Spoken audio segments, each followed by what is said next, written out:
Okay, so let's start. Is it okay if sometimes I'll sit down? Because there's not much difference, no? In height. Okay. So I'm a mom of 3 and a wife of 1. So tomorrow, I think my husband will be the one to lecture with you. Anyway, so you ask him the questions you have to ask today, tomorrow.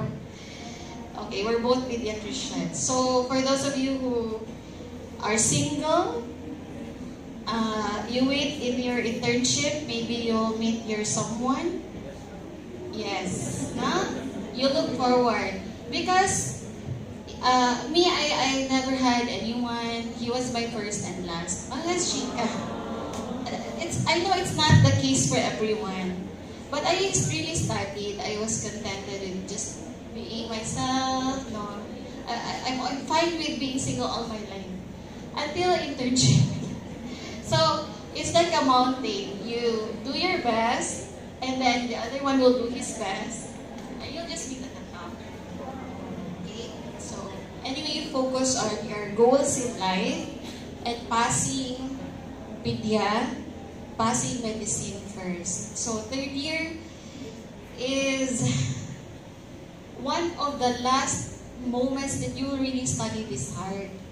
So, give it your best, because the next time you will study, it will be board exams. And if there are concepts that you have difficulty now, this will bawion, no? It's hard to read back again these volumes. So this first read that you're gonna do it your best.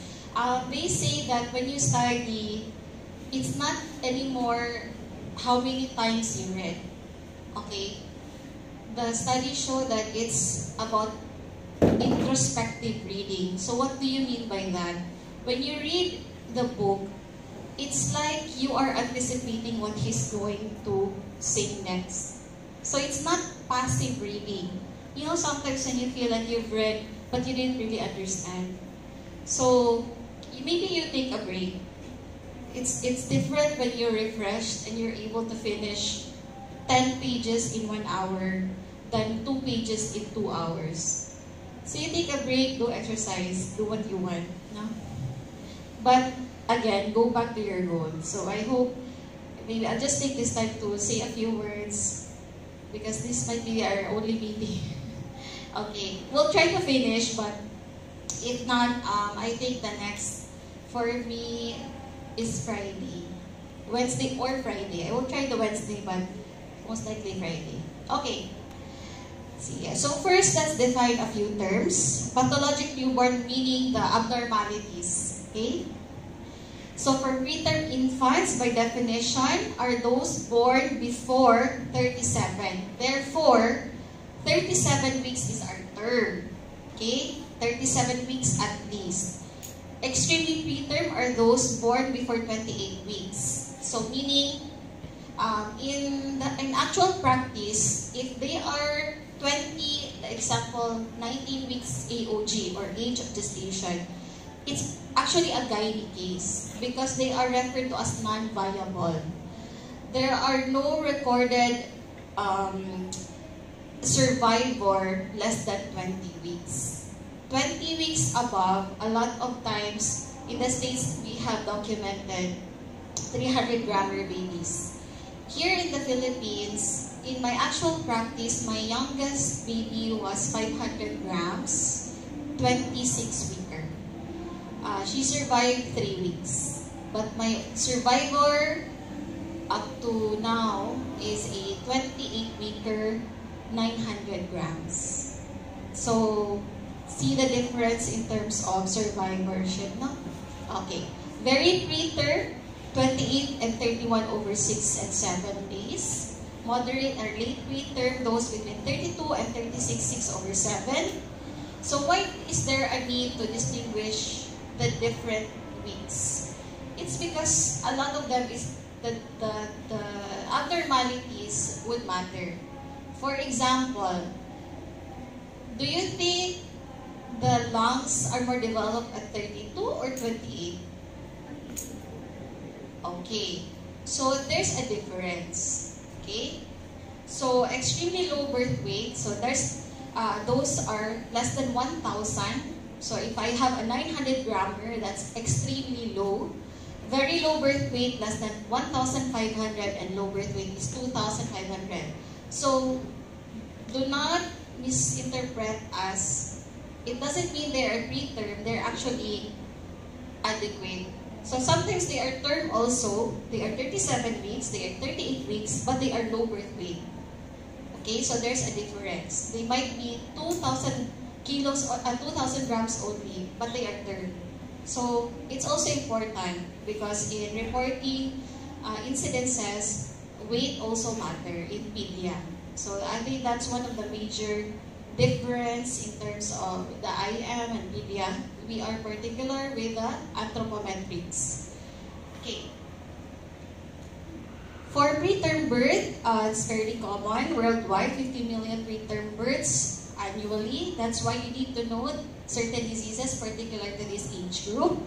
And it's multifactorial between fetal, placental, uterine, and maternal factors. So here, in your chapter 117, table 117.3, you have these identifiable risk factors for preterm birth. That is why, when you learn to do complete history, that's enough to classify mothers at risk. For example, if they're already multiple gestation, if mother is already gravida 8, no? Or there was a history of abortion, okay?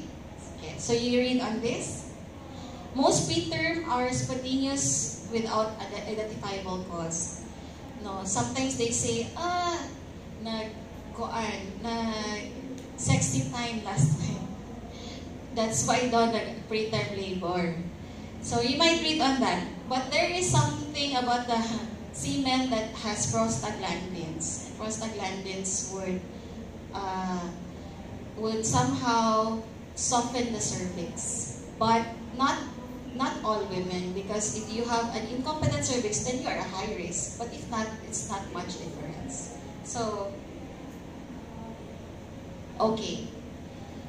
We need to know when you receive babies, the actual gestational age is actually done using the Ballard scoring system. Don't forget this, the Ballard scoring system. When you interview mothers who are already pregnant, you ask what? Their last menstrual period, LMP, right?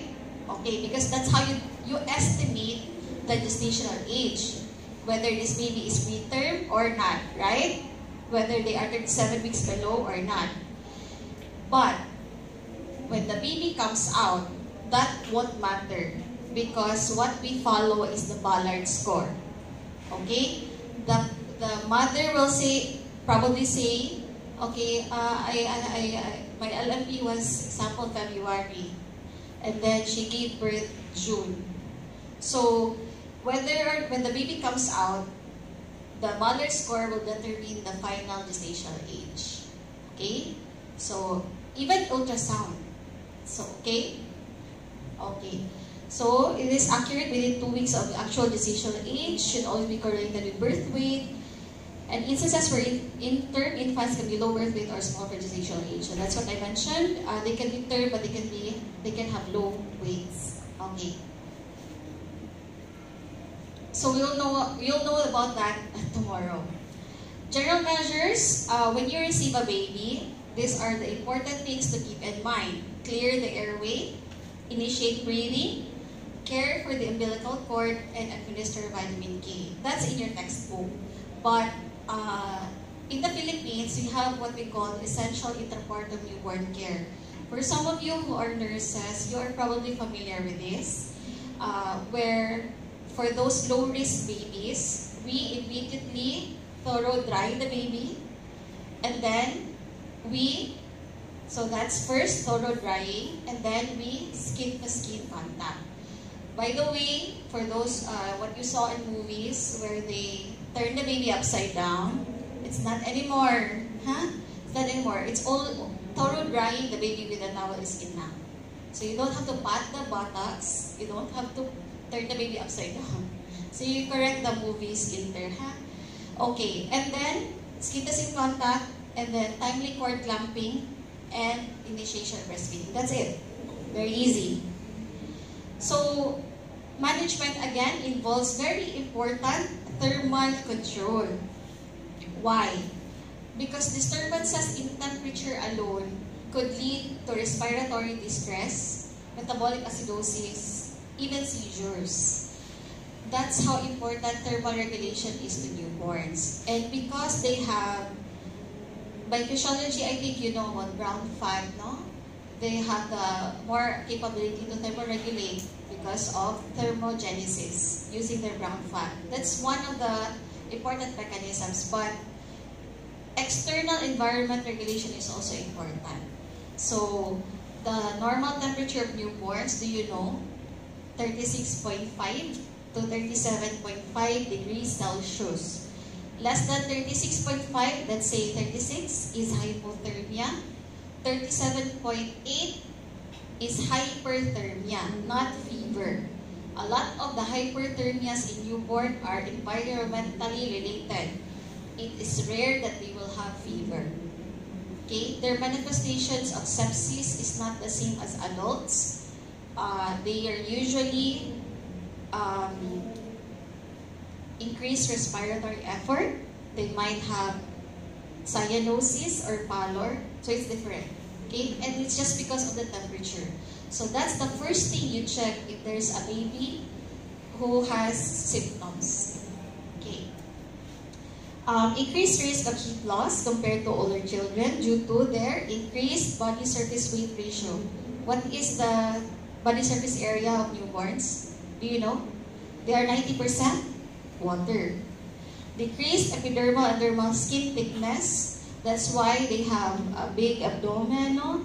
They don't have six-pack yet because it's mostly fluid, no? Decreased subcutaneous fat, minimal, immature nervous system. That's why also they have jitteriness, okay? That might be misleading to seizure because seizure in newborns are different. It's not the generalized tonic-clonic that we see. Sometimes it's just lip smacking, no? Or cycling of the legs. It's not the usual. Sometimes there's no upward rolling. Even changes in O2 saturation can be seizures. Okay. So management, very important. If there is a question on thermoregulation, it is not turning off the aircon. It is not putting the baby on the warmer. It is not putting warm blankets, but it's skin to skin. Okay? That appropriate. That's why it's part of the newborn care, your skin to skin, and especially for preterms who are at higher risk for hypothermia because of their small size. It's important to do your KMC or kangaroo mother care.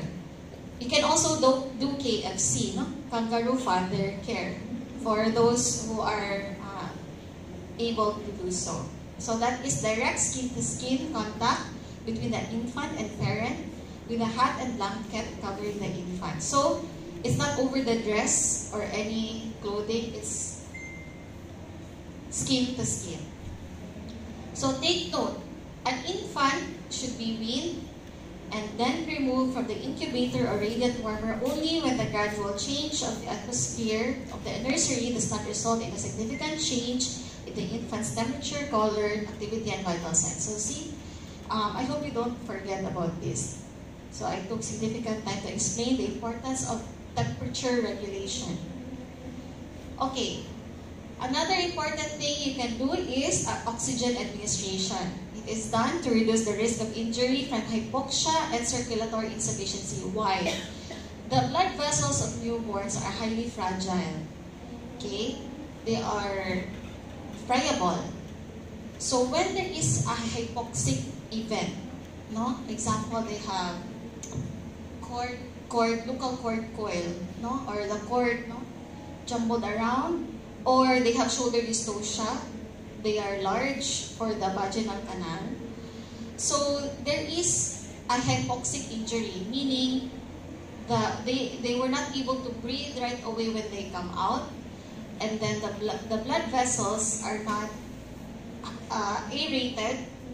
Therefore, it will incite mechanisms that will create, for example, in the eye, it will create more blood vessels as a compensation of the hypoxia.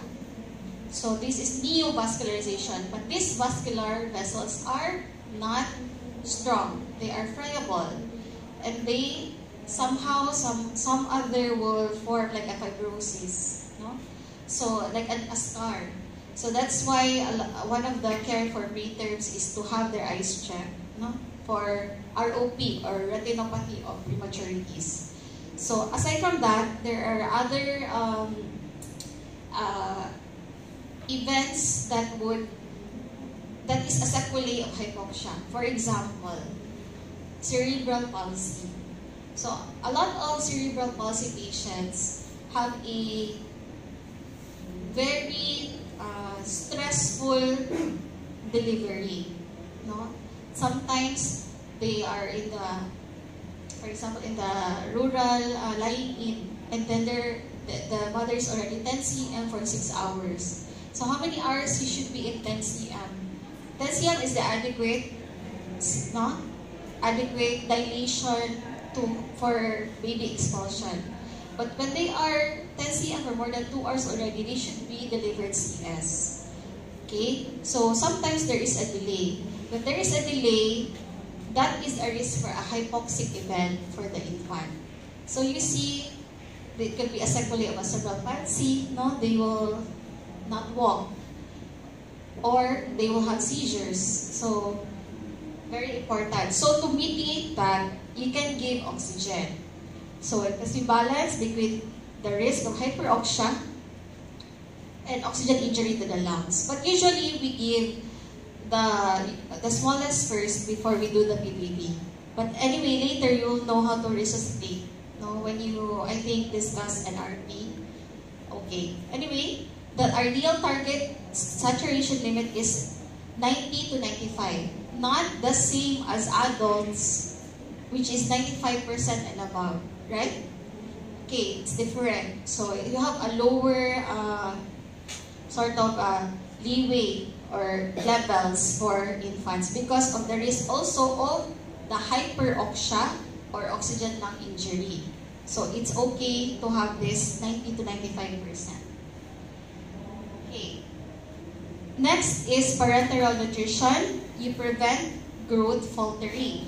Combined approach of parenteral and enteral nutrition, we can give IV amino acids and dextrose. So, for infants born with a remarkable delivery, no, a sentinel event, we don't feed them right away. Why? Again, because of the hypoxia. Because the brain was not, no, there's no adequate oxygen to reach it, there was no good breathing, there's no good drying, we would assume that the GIT is also not fully aerated. Therefore, do you think the function, the motility is good? No. So a lot of times they are given parenteral nutrition, and just to know, you have to have 2 grams per kilo amino acids. So I hope if you become residents, you don't forget this. Okay, and then careful monitoring of weight gain and anthropometrics. Adequate weight gain for babies is 30 grams per day. Okay, so strategies to prevent is the use of this IV. So for the enteral nutrition, maternal milk is the preferred source of enteral nutrition. So for those who cannot feed right away because of course the sucking might not be good, the baby is preterm, then the mothers are asked to express their milk, and then their milk is offered via an OGT or an NGT. A lot of times OGT for babies. So feeding would start 15 to 30 ml per kilo per day with a goal of 110 to 135 kilocalories per kilo per day and a protein of 3.5 to 4.5 grams per kilo per day. Okay. So, enteral nutrition would also lower the risk of necrotizing enterocolitis. Do you know what necrotizing enterocolitis is? No, not yet. Okay, again, as a result of hypoxic injury, there's no adequate oxygenation in your GIP.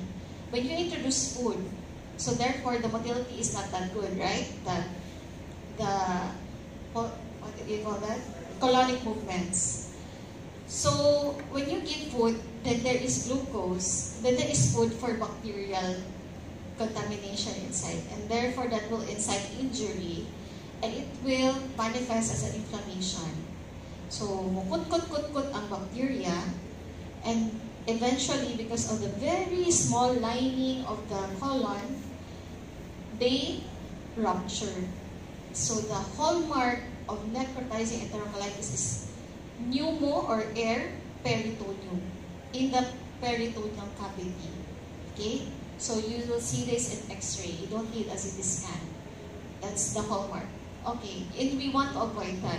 And to avoid that, if we start to feed babies, they should be on breast milk because it has lower rates of necrotizing enterocolitis compared to formula.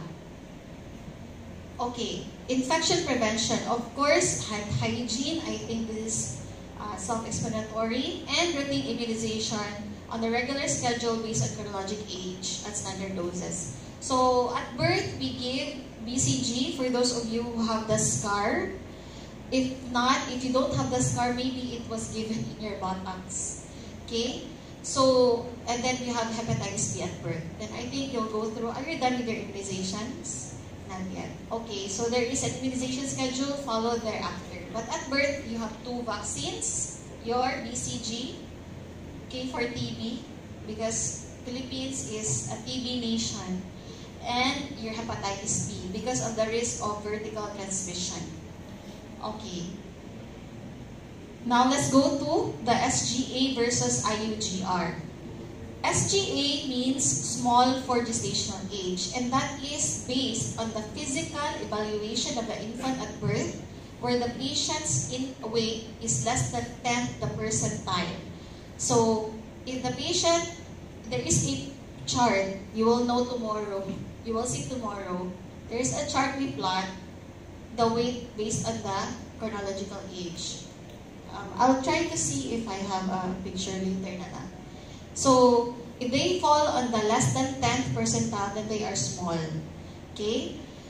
In comparison, your intrauterine growth restriction is a prenatal diagnosis, meaning on ultrasound, they saw that the fetus fails to reach in utero growth potential diagnosed by the obstetrician. Okay? Therefore, not all infants are IUGR, are SGA, and similarly, not all infants with SGA are IUGR. A lot of times, IUGR might have genetic abnormalities, no? Or their mother have comorbidities such as hypertension. Hypertensive mothers usually have an IUGR babies. Why? Because their blood flow, it's hypertensive, no? So you can just imagine the blood flow in the placenta also. Okay, so it's not, the transfer of nutrition is not as adequate. So that's why a lot of hypertensive mothers have small babies, okay, in comparison to diabetic mothers. Okay. IUGR is associated with medical conditions that interfere with the circulation, right? Like hypertension. Now, we have symmetric and asymmetric. When we say symmetric, meaning the head, the leg, the weight are all equally affected. They are all small. In comparison to asymmetric, there is the head difference, the sparring of the head growth. So they are normocephalic, but they have smaller height, they have small weight. But for symmetric IUGR, they are microcephalic, small head, small weight, small height. A length, no, for babies. Okay. To continue, symmetric IUGR usually has an earlier onset of occurrence in the first trimester associated with, again, malformations, genetic conditions, teratogens, and several hypertensive etiologies. In comparison to your asymmetric IUGR, they occur usually late in the second half of pregnancy. So when you receive a baby and you measure everything And if it's symmetric, then you will suspect, oh, something happened in the first try. If it's asymmetric, oh, probably nutritional, probably the later stage, no? Okay, so usually poor maternal nutrition, late onset exacerbation of certain diseases such as eclampsia and chronic hypertension. Okay, for LGA, now we go to the large. They are, if the small is less than 10, the large is more than 90 percentile. So infants, we're talking about percentiles. Higher incidence of birth injuries. Now, they are now high risk for cervical and brachial plexus injuries, especially when there is shoulder dystocia. Okay? Have you seen delivery normal? Already, for some of you who are nurses? No? Me, I think I'm not an OB person. I know I'm not. The moment I saw an internship note, I cannot say to the mother, push! No? Push! No. I'm more of like, hi baby, happy birthday. So, I cannot be that, what they do, I cannot do that. So, but I've seen a lot of traumatic deliveries when they're able to deliver the head but not the body. Okay? So, no, for some reason they become Superman. The OB, they are very strong, independent woman. Just to deliver the baby, they will do a lot of things. So, and a lot of that, because the priority now is survival, not the sequelae. So, but these are the problems that will arise if you have a large for gestational babies. And those high-risk mothers would include those with diabetes. You know why? They have diabetes, therefore, their insulin is either deficient or not working, or there's resistance. And therefore, the baby's blood is exposed to high glucose. But the baby's pancreas are working. And therefore, insulin is high in the infants or babies. So when they come out, they are exposed, they have a small body, they have a small glucose, they have small glycogen stores, but they have high insulin. Then they break with the mother. And so their glucose goes down. Okay?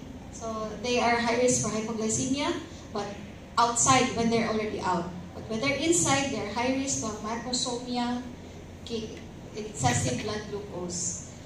Okay, other phrenic nerve damage, fractured clavicles, very common, but it's good. There's good prognosis for fractures for pediatric patients. No, their bones can really heal. I've seen a lot of fracture that it seems like it wasn't there. No, that's a good thing about pedia. When you manage them, they are very responsive to your management, initial management. Okay.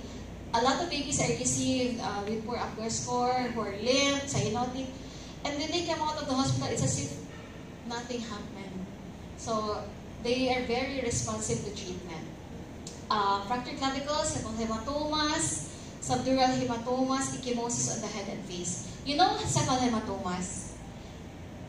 Hematoma is blood collection underneath the subcutaneous tissue. So they have cephalomatomas when there is a injury. The difference, but a lot of babies would have caput succedaneum, especially if they were delivered a significant amount of time. You know the cone head babies, if they're delivered normal. So if there's difference, because the cone head, the caput succedaneum would cross suture lines. Now, if you will push the subcutaneous, it will go there. No, you can really manipulate a little bit. Compared to cephalomatomas, there is a border. Okay, so these are the risk factors. You don't want a large babies. So usually you will see large more than 3,500 grams or more than 3.5 kilos. But it's best to plot that they are in the about 90 percentile. Okay, so before discharge, you have to check the following. Most or all nutrition should be breastfeeding, Okay, or bottle. Bottle in a sense that the important thing is to feed the baby, whether breastfeeding or not. Whether whatever indication for not breastfeeding, but of course breastfeeding is first. Then growth should be steady by how much? 30 grams per day, very important.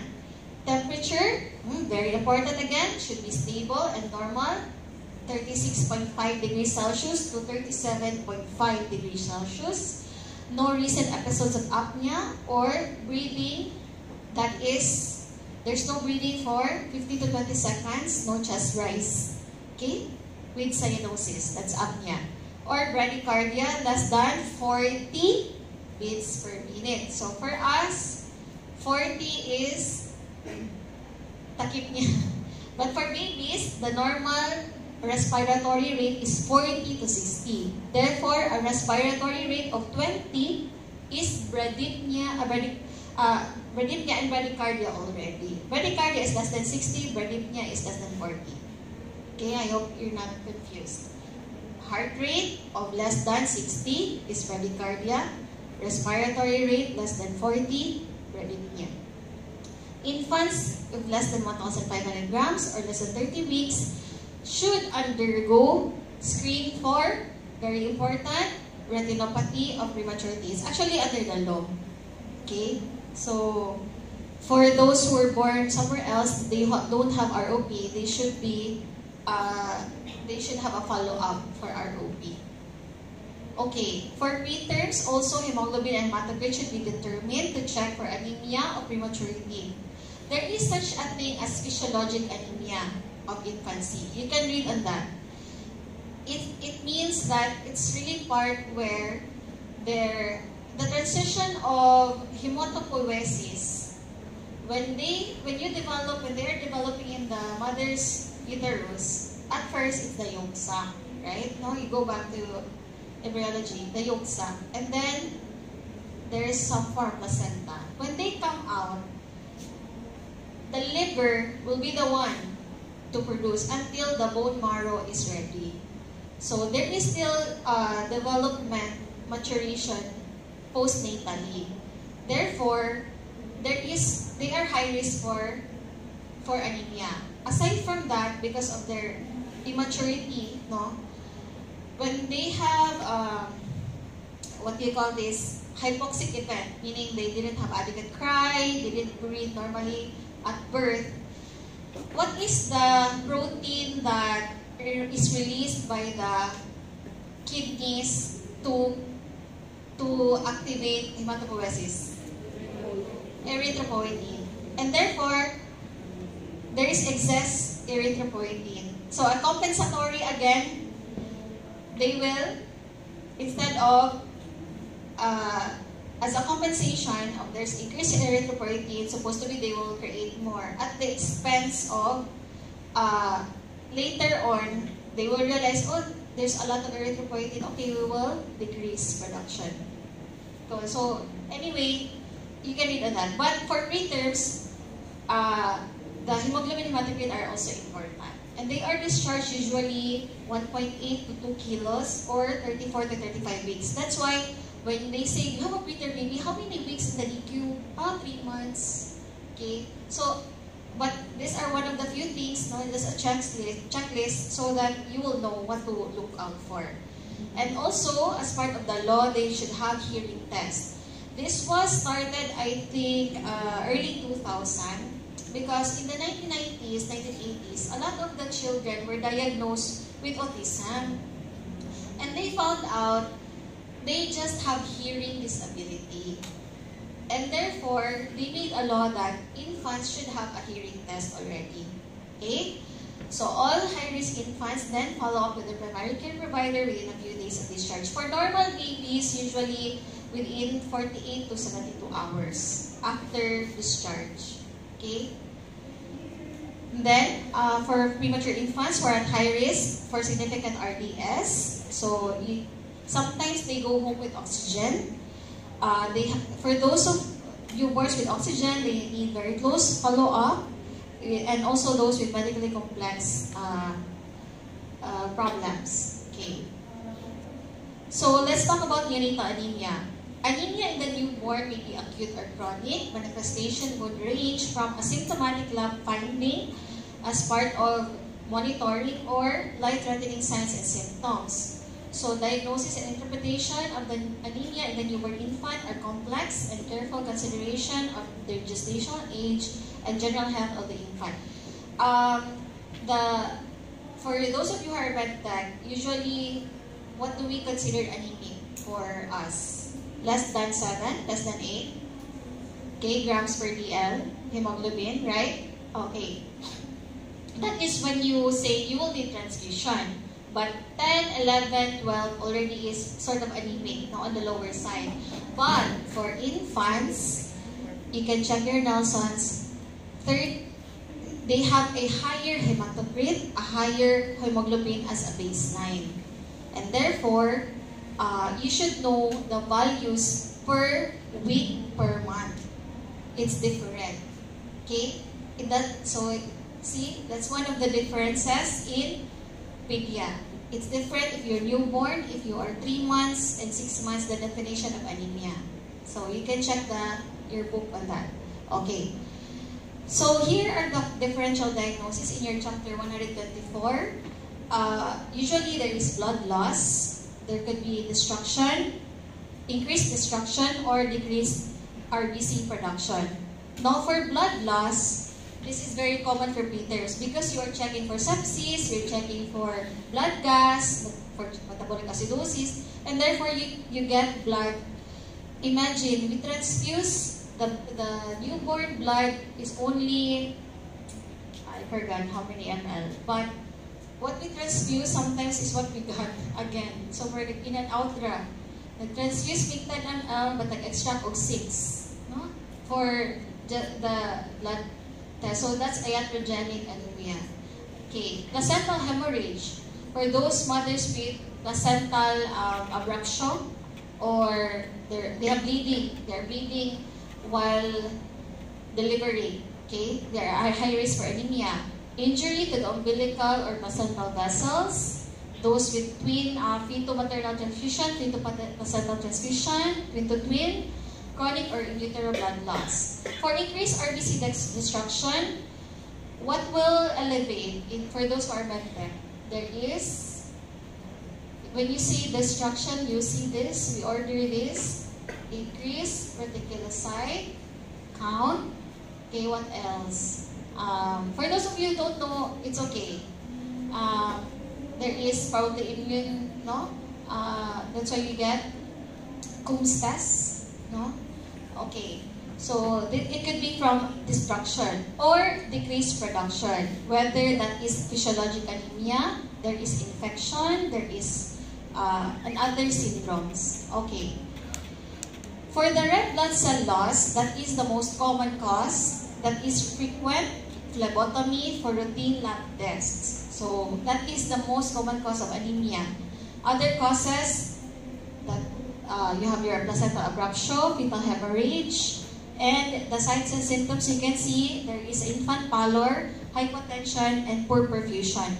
Poor perfusion would mean cold, clammy extremities, thready pulses, okay, or sometimes you see mottling. RBC destruction, example of which are your RH incompatibility and EBO incompatibility. That's why it's important to ask, what is the blood type of the mother? This happens if the blood type of the mother is what? ABO. O. And the baby is A, B, or AB. It only happens if the mother is O. Why?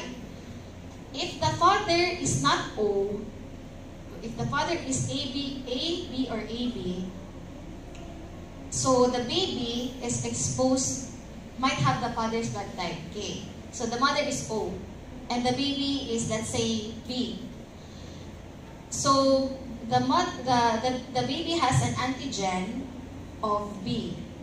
Now the mother who is not exposed to B, okay, it's not her blood type, and she is growing a baby who is a B, she will develop an anti-B, an antibodies to the B. So the baby will have the B antigen from the father and the anti-B from the mother when the baby was growing inside. This will create immune complexes. They're fighting. And therefore, the body will think that, oh, there are destruction, and therefore we should lyse this one. Let's get them to the spleen, and so there is destruction of the RBCs because there are immune complexes with them. And therefore, this destruction would lead to anemia. Okay? And there are signs of this destruction, and therefore there are increased reticulocyte, there will be Coombs test positive, and so forth. Sometimes they'll have hemoconcentration. Okay. So that's important. And it only happens if the mother is O. Now, I've had experiences where the mother is O, the father is B, but the baby is A. I don't know. So, anyway, for the Rh incompatibility, it's caused by your anti-Rh antibodies. This most severe because of highly immunogenic nature of the Rh antigen, and 90% of HDFN cases is Rh negative. Occurs in first pregnancy, but important, hemolysis does not occur in the first because there's not much time for the antibodies to develop. That's why it's in the second and subsequent pregnancies that are high risk for hemolysis. So that's the difference. So they should have an anti-globulin, anti-ROGAM, we call them, for the next subsequent pregnancies. So here, transfusion of Rh positive fetal blood into an Rh negative mother usually occurs near time delivery. That's why the first is not affected. Once sensitization occurs, considerable small doses of antigen can stimulate and increase antibody titer. So the IgM is replaced with the IgG, where IgG is the one that goes, the G goes to the placenta and cause hemolytic manifestations. I hope you get that. Okay. Here are the manifestations of Rh incompatibility. There is from mild hemolysis to severe anemia. There could be pallor, cardiac decompensation, massive anasarca, and circulatory collapse, your hydrops fetalis. This results in death in utero or shortly after birth. So, very morbid patient if you did not give ROGAM to the mother. There could be jaundice in the first 24 hours of life. Therefore, jaundice in the first 24 hours of life is always abnormal. Okay? Physiologic jaundice, the one where it goes through the phase of the physiologic, the expected jaundice is after 24 hours. Okay? Up to 3 days. So, hypoglycemia can also occur in infants with severe HDFN. Diagnosis is demonstration of blood group incompatibility between mother and infant and corresponding maternal antibody bound to the infant RBC. So, again, important to us, ask the blood type. Okay. But usually, it's part of the prenatal laboratories, no? There have to be even their HIV status, okay, their the chlamydia, gonorrhea, STIs, and the RPRBDRL. And then also I think their fasting, it's part. But for those who did not have prenatal checkups, so that's already a red flag that this is a high-risk mother. No? Okay. By the way, for those of you, I'm also affiliated at DSMMC, or Vicente Soto Memorial Medical Center, HIV. So, just a segue, since I mentioned this one, since mother have pre-testing, it's also advocacy to test everyone. So, especially if you're high risk. You have nothing to lose to test, but everything to gain, in a sense that you can gain health access. No? For those of high risk also, you can have pre-exposure prophylaxis or PrEP to protect yourself from HIV. Okay? For mothers, we already tested them because the fact that they are pregnant, meaning they had sexual activity, making them high risk for infection. So, if you have friends who wants to be tested, you can go to my clinic. It's free. Anyway, for treatment goals, you prevent intrauterine and extrauterine death from severe anemia and hypoxia, prevent neurodevelopmental damage in affected children, and avoid neurotoxicity from hyperbilirubinemia. What do you call that toxicity from hyperbili? Letter K. Carnivorous. Okay, treatment is this one, prenatal, very easy to give, RhoGAM to prevent RH sensitization. Other treatment would include blood transfusion. Usually we use the POC-RBCs, exchange transfusion over 35 to 60 minutes, which involves a serial removal of 15 to 20 ml alico infant blood. So, just to give you a description of that one, so usually infants, they still have their umbilical cord. We do an umbilical cord catheter. Okay, so we insert because they have fragile or smaller blood vessel. And usually these babies are term, no long-term in the NICU. So once we insert the catheter, we aspirate blood from their own blood, from the catheter, and from the blood to be transfused, you give. So in, out blood. That's how it's done. Okay? Approximately 15 to 20 ml each. Okay. The goal is to have an isovolemic exchange of approximately 2 blood volumes of the infant to achieve 90% replacement of fetal RBCs and 50% removal of bilirubin. So, you are replacing almost the entire blood of the baby. Okay, the next one is IVIG. So, IVIG has been used in a lot of diseases, including Kawasaki treatment for COVID, treatment for even severe infection or sepsis or septic shock. But they are also used in RH incompatibility infants because they interfere with the immune-mediated clearance of antibody-sensitized RBCs. They prevent immune hemolysis and lower peak serum bilirubin levels. So that's the dose, 0.5 to 1 grams per kilo. You know how much IVIG costs? It's 18,000 per vial. So, if you give 1 gram per kilo, if the baby is, example, 10 kilos, therefore you need 10 grams. If you need 10 vials, so 18,000 times 10, 6 digits, no?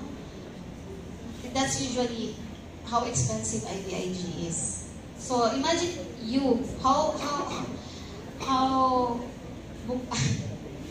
what is your kilo now? Me, I just weighed last night, for my height, I am 60 kilos. Oh, 60, if I need IVIG, I would need 60 vials. And therefore, 1 million. Okay, so you don't want the infection, guys. You don't want COVID. Anyway, mismatch EBO, so we mentioned already this one, between O mothers, O mothers and their non-O babies. Affects 15% of pregnancies, usually less severe than your RH, and hemolysis develop in only 1 to 10%, minimal. Okay, so usually the signs, again, they are jaundice less than 24 hours. Okay, sometimes even as early as 2-3 hours of life. No?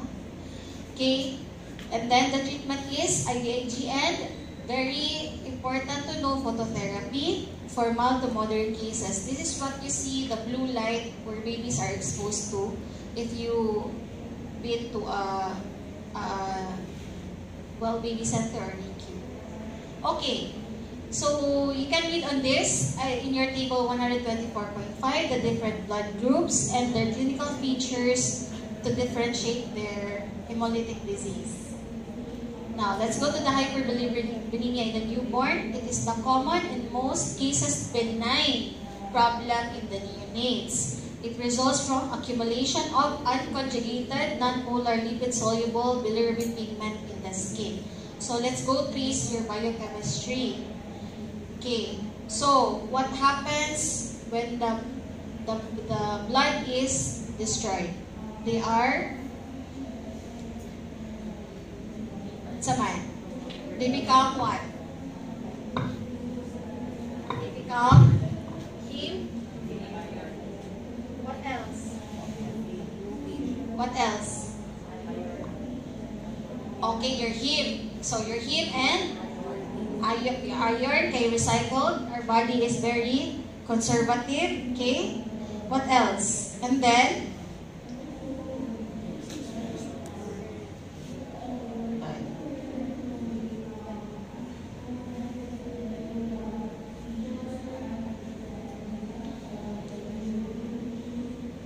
okay. So when your body breaks down blood, it will conserve the heme. And you have your heme oxygenase. That will result to your biliverdin. It's called because it's green. And then in your biliverdin, it will eventually become a bilirubin. Now, bilirubin will be conjugated, okay? Meaning, it will become a more water-soluble so that you can excrete it in your feces or in your urine. So,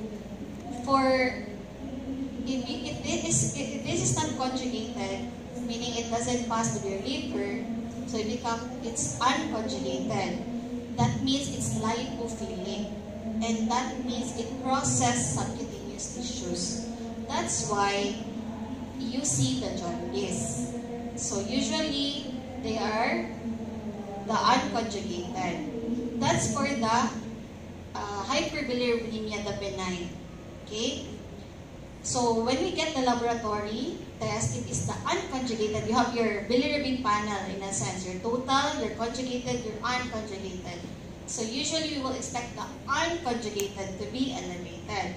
But if you have the conjugated, meaning they already reach the liver, therefore you will expect hepatic problems. You will have your Gilbert's, your Crigler-Najjar, etc. Okay? So, for the basic hyperbilirubinemia, it's the unconjugated. Okay? Okay. Unconjugated hyperbilirubinemia may be caused by increase in any factor that increases the load of bilirubin, such as if they have hemolytic anemias, polycythemia, bruising, or internal hemorrhage. So, for those with cephalomatomas, they are higher risk for jaundice. Damages or reduces activity of the transferase enzyme, such as your hypoxia, other thyroid deficiencies. It competes for or blocks the transferase enzymes. Drugs and other substances require glucuronic acid conjugation. Leads to an absence or decreased amounts of enzyme or reduction of bilirubin uptake by liver cells due to a possible prematurity or genetic defect. Okay, this clinical manifestation is cephalocaudal in progression. That's why we check the sclerae, okay, and also the buccal mucosa. Okay, the face, if it's already jaundice, you can now approximate that it has reached 5 milligrams. Okay.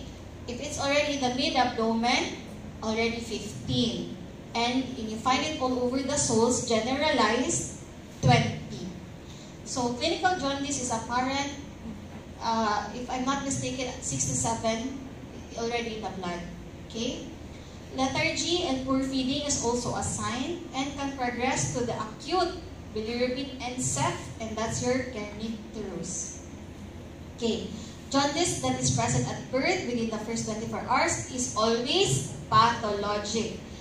Other differentials that you will note is erythroblastosis fetalis, carcinoma, sepsis, congenital infection. Congenital infection such as your mga STIs from the mother, viruses. Okay. Jaundice that appears, okay, on the second or third day. So time matters, huh? First 24 hours, pathologic. Second or third day is now the physiologic. Okay? There is such a thing as an exaggerated physiologic jaundice, especially preterms. But if they appear on the second or third day, a lot of times benign. Okay? It is result from the increased bilirubin production, from the breakdown of fetal RBCs combined with transient limitation of the conjugation of bilirubin. Why? Okay, first factor is, you know fetal RBCs, the alpha 1 and gamma. Familiar? Okay, the alpha and beta are the mature. So these fetal RBCs, the alpha gamma, they are abundant in the developing fetus because they don't need the lungs. They just need the placenta to receive oxygen, right? Therefore, when the baby comes out, the HbF, the fetal hemoglobins, will be destroyed because the bone marrow will start the HbAs, the alpha 2, gamma 2, the beta 2. So this contribute, the destruction of the fetal RBCs contribute to the load of your liver to conjugate. Dili kaapas si liver because immature pa si liver. Therefore, they are higher risk really to have this physiologic jaundice. Okay, physiologic meaning they are expected. Okay. Aside from that, they are result from increased bilirubin production, transient okay. Limitation in a sense, the liver is not able to conjugate as much because of the load. Okay. Other causes would include your familiar non-hemolytic icterus, your Klinger-Najar, bacterial sepsis, UTI. So, see, infection also is jaundice. Okay? So, it's not fever like us. Sometimes even jaundice is a presentation of sepsis. Okay. Other infections such as syphilis, toxoplasmosis, CMV, and enterovirus. Okay, a lot. Okay, important. Hemolysis is suggested by a rapid rise of serum bilirubin concentration more than 5 mg per dl per day, which means if I get a baseline of bilirubin of, let's say, 7, tomorrow it is 16. That is more than 5 rise, and that is an indication of pathologic jaundice. A more than 5 mg per day rise from your baseline. Okay? If serum bilirubin concentration is less than 5, usually it's physiologic. For example, if I get a bilirubin concentration, I got 3. Tomorrow, it's 5. So it's just a 2 mg per dl increase. Therefore, it's most likely physiologic. Okay? Okay. The diagnosis of physiologic jaundice in term or preterm infants can be established by excluding known causes of jaundice in the basis of history. For example, the mother is B. Therefore, it's not ABO. Clinical findings and laboratory data. So it's a diagnosis of exclusion. You rule out first the most common hemolysis, like they mentioned blood loss. Okay, if that is excluded, there's no physical examination of any genetic abnormality, there's no heart defect, but the baby is jaundice, so a lot of times physiologic. Okay. This is just a table to show you. You will review later at your table 123.4, the diagnostic features of various types of neonatal jaundice to compare the differences. Okay. So let's now proceed to the breast milk jaundice versus breastfeeding jaundice. For breast milk jaundice, the cause is very important enzyme present in breast milk, and that is your beta-glucuronidase. It interferes with bilirubin metabolism, increased reabsorption into the intestines. The onset is after the first week, peaks up to 10 to 14 days, and can persist for several weeks up to 12 weeks. Important. So for breast milk, they appear when? 1 week of life, more than 7 days usually.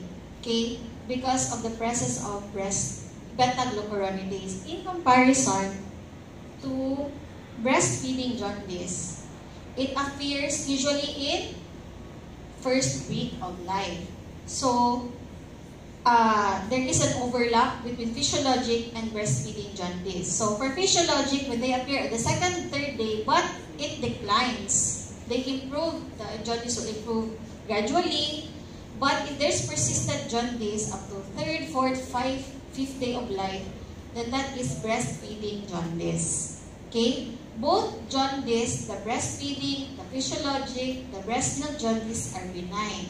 It's important to differentiate the three because it will always come out. Okay? The physiologic appears when? Second or third day. The breastfeeding jaundice appears when? First week between day 2 to 5, overlapping with physiologic. So let's differentiate later. And the breast milk is 1 week. So that's the first thing to differentiate the three. Now, aside from that, the cause. Your physiologic, because of increased load, immaturity of liver. Your breastfeeding jaundice, the physiology is that because there is inadequate dehydration, there's inadequate breast milk, the mother is first-time mother, doesn't know how to latch, or there's no adequate milk transfer, it leads to some dehydration. And therefore, since our body is conserving a lot, it's prepared for its instinctual conservation mechanism, where you remember when you're dehydrated, you don't want to poop, you're sometimes constipated even, and your urine is concentrated also. So therefore, it's conserved. Now, part of what's conserved is the bilirubin. Supposed to be it comes out on the fecal matter, in your poop and in your urine. It comes out supposed to be. But since your body is conserving, you don't poop adequately, your urine is concentrated, therefore, you cannot release the bilirubin that much. And therefore, the bilirubin will circulate back via the enterohepatic circulation and leading to hyperbilirubinemia. Okay? So, there is decrease in bilirubin excretion because the body is conserving, because the baby is dehydrated. So, that's the reason for the breastfeeding jaundice. For the breast milk, it's the presence of beta-glucuronidase. Okay? So, I hope you will know how to answer that three. Okay. So, usually for the management, for breast milk, we still encourage frequent and effective breastfeeding. In some cases, temporary supplementation may be needed to ensure adequate hydration for the breastfeeding jaundice because there's not, since the mother is still learning to latch, or probably there's still decreased milk production because lactogenesis, copious milk secretion usually happens 48 hours postpartum. So, when the mother, probably example, had a very exhausted delivery, she slept, wasn't able to breastfeed, so they are higher risk for dehydration, therefore sometimes we supplement, just for the adequate bowel movement and urine. Okay. For the breast milk, for the management of breast milk, if bilirubin levels are not dangerously high, breastfeeding is continued. But depending on the bilirubin levels, if severe, sometimes temporary interruption of approximately 24 to 48 hours. So you stop the inciting cause. You stop the beta-glucuronidase. Only if the bilirubin is high. So that's the difference in the management. For both jaundice, breastfeeding is continued. But for breast milk, if it's excessively high, usually 20, bilirubin levels, we interrupt breastfeeding 24 to 48. And we supplement for both. Okay. For management, another management is your phototherapy. So how does it work? It is used as a reversible photoisomerization reaction. It converts toxic, native unconjugated 4Z15Z bilirubin into an unconjugated configural isomer of 4Z15E. Very important. It came out in my oral exam. The toxic unconjugated, the 4Z and 15Z into a what? 4Z15E. So the photoisomer type is the now unconjugated form, okay, which can be excreted in the bile without conjugation. This specific form, okay, the 4Z15E is somewhat excretable. You can excrete it now. So it uses the special blue fluorescent light within 50 to 20 cm or 6 to 8 inches. Therefore, if you rotate later when you go into internship, it has to be 6 to 8 inches from the light. So if the light is here and the baby is far, it's not effective.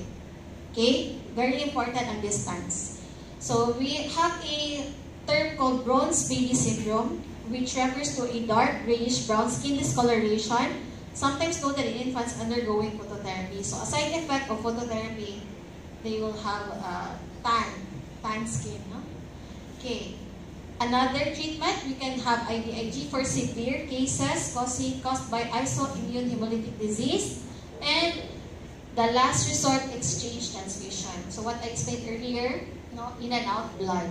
Okay. So these are the next topics we'll review on the RDS.